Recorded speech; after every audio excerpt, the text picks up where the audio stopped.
ኢትዮጵያ ውጭ ንግድ ገቢ ግኝትን ለማሳደግ የሚያስችል የፕሮሞሽን ስራዎችን በቻይና ሀገርም እዚህም ሲደረጉ ቆይተዋል።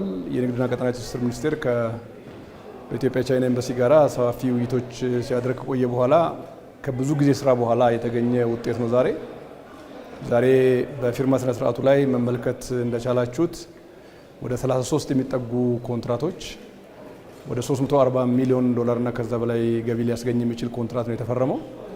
ይሄ ገበያ ማፈላለግ በተለይ ትልቁን የቻይና ገበያ የመግባት ኤክስፖርቱ ቻይና ኢኒሺዬቲቭ አካል የሆነውን ከቻይና ሀገር ገዢዎች መጥተው የኛ ላኪዎች ከዚህ በተደረገው ድርድር እና የገበያ ስምምነት ዛሬ ወደ 33 ኮንትራቶች በቡና፣ በቅባት እህል፣ በጥራጥሬ፣ በቆዳ፣ በማዕድን ምርቶች እና በጨርቃጨርቅ ስምምነት ላይ ተደርሷል።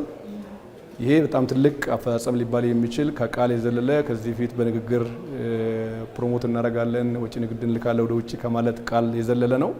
በተግባር የተጨበጠ 340 ሚሊዮን ዶላር ግብይት የተከናወነበት ነው።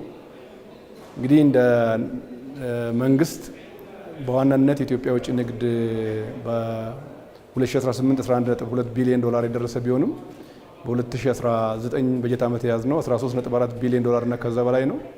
ያን ለማሳካት የሚያስችል የገበያ እድል ፍለጋ የፕሮሞሽን ስራ የኛ ምርቶች የማስተዋወቅ እና በዓለም ገበያ ተወዳዳሪ እንዲሆኑ የማድረግ ውጥን አካል ነው። በጣም ትልቅ አፈጻጸምና ውጤት የተገኘበት ነው። 340 ሚሊዮን ዶላር ማለት ቀላል ገበያ አይደለም። ይህንን የማስፋት የማጥለቅ ስራዎች በሚቀጥሉት ጊዜያት በስፋት የሚከናወኑ ነው የሚሆነው።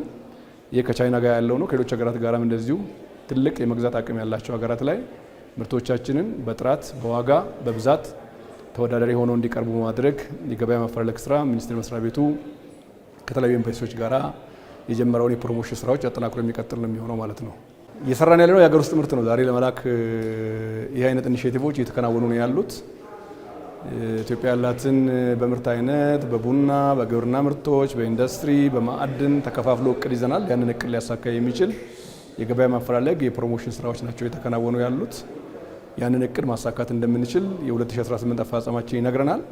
የእኛም የማድረግ አቅም የማከናወን አቅም የፕሮሞሽን ገበያ ማስተዋወቅ ገበያ መፈለግ መንግስታዊ ተልዕኮ እየተከናወነ ለመሆኑ ይሄኛው ማሳያ ስለሆነ በዚህ መልኩ ቀጥል ማሳካት እንችላለን ማለት ነው።